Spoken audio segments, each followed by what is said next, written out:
Hello guys! Today I'm joined by my very good friend Rachel from Rachel Reads and Reviews. Hello! And we're here to do a very different video from normal. It's going to be book related, but it's not going to be book related. As it was McFly's 10th anniversary last Monday, the 5th of August 2013, we thought to celebrate we would make a video and we'll read you a story. And that story is The Dinosaur That Pooped Christmas by Tom Fletcher and Dougie Pointer. The most awesome children's book ever. So we're just going to get started with that. And yeah. From high in the sky, Santa looked down below to houses all cosy and covered in snow, where snoozers were snoozing tucked up in their beds whilst dreaming the most festive dreams in their heads.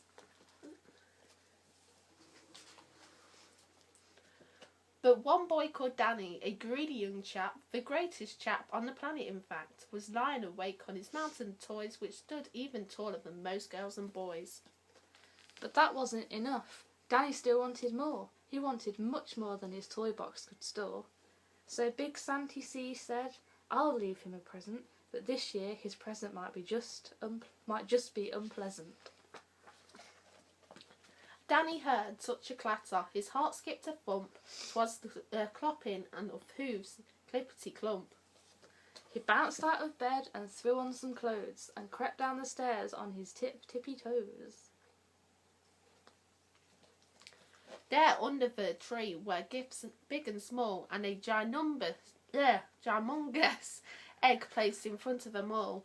"An egg," Danny said. "Santa brought me an egg." Then out with a crack popped a dinosaur's head. Look, there's the dinosaur.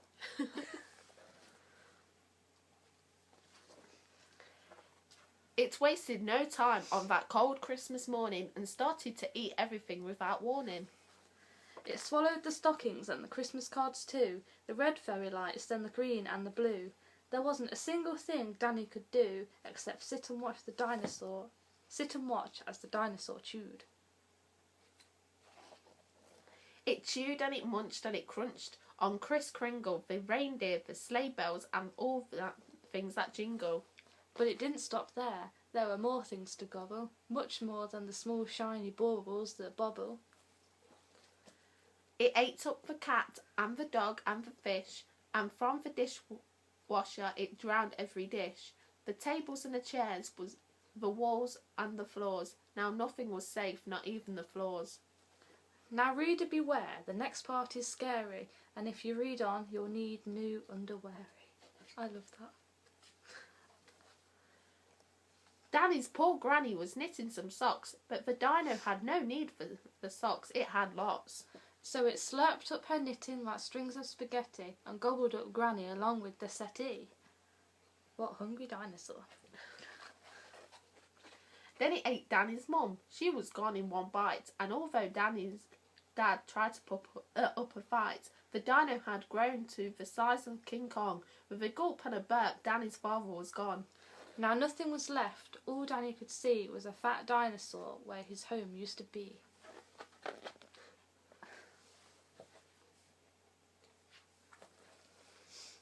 And so with the thought of no Christmas this year, his tears turned into snowflakes and then disappeared. With the feeling of guilt in the dinosaur's gut, its brain brewed a plan involving its butt.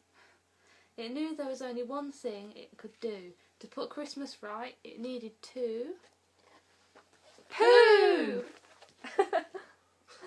Poo!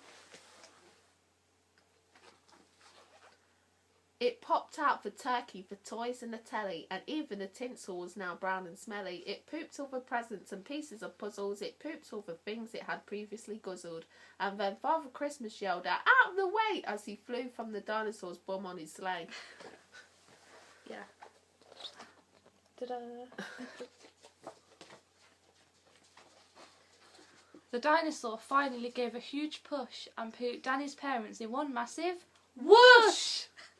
Last but not least, and never forgotten, Granny plopped out of the dinosaur's bottom. "Merry Christmas," said Dan to the whole of his family, as they washed off the presents and put up the tree, and the greedy young chap that you saw just before promised next Christmas he'd not ask for more.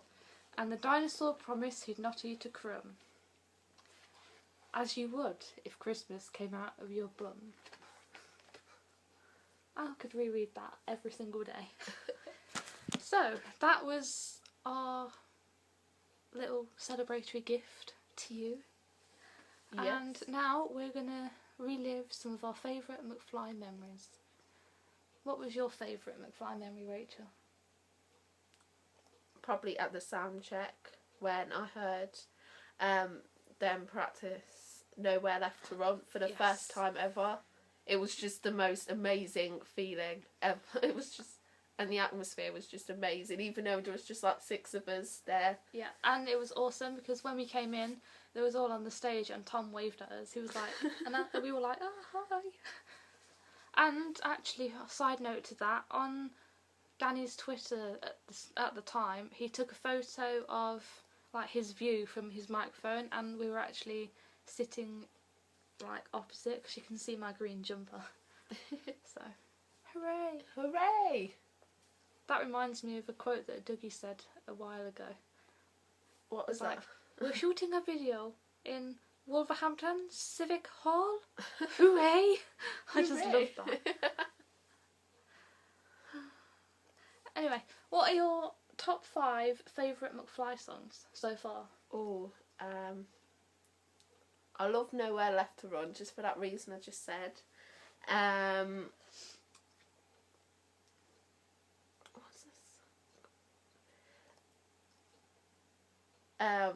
If you listen to things that your That's friends the truth. Yeah, that's the truth. Cherry Cola's got to be in there. Oh, of course. Cherry Cola. Side note, I also love cherry cola and it's got me addicted to the drink. That's not a good thing. But it tastes good. Your teeth will rot. Well, I don't have it a lot.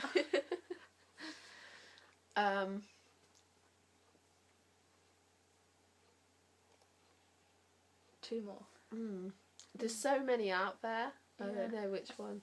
I think I'll go for Nowhere Left to Run, of course. The Heart Never Lies. I mean, come on. Oh, yeah. The Heart Never Lies. How could I forget that? Especially when they're singing it live and Tom goes, it's not always easy, but McFly's here forever. And I just love that. Nowhere Left to Run, The Heart Never Lies, Cherry Cola, of course. Yep. Red. I absolutely love Red. Even though it's not on the 6th album, apparently. But fingers crossed they might change their minds. Please change your mind if you're watching this. And I don't know, it's impossible to choose 5. I'm just going to say every single song. And be Just done put with it that way, yeah. So, yeah. Oh, and my favourite posters are behind us. The group one and obviously the Dougie one, but you can't really see Dougie's face in that. But, well, what can I do? Oh, Lies! That's another one of my favourites. Yes, Lies. Oh, when Danny says jump, the whole crowd, it's like a whole sea of jumping people. I love that bit. It's amazing. Is there anything else you'd like to add? No, I think that's about it. No. And one thing, McFly, if you're watching this, we love you. Love you! Anyway, that's the end of this video. Please like, comment and subscribe and all that good stuff. And I will see you in my next video. Thanks for watching. Bye. Bye.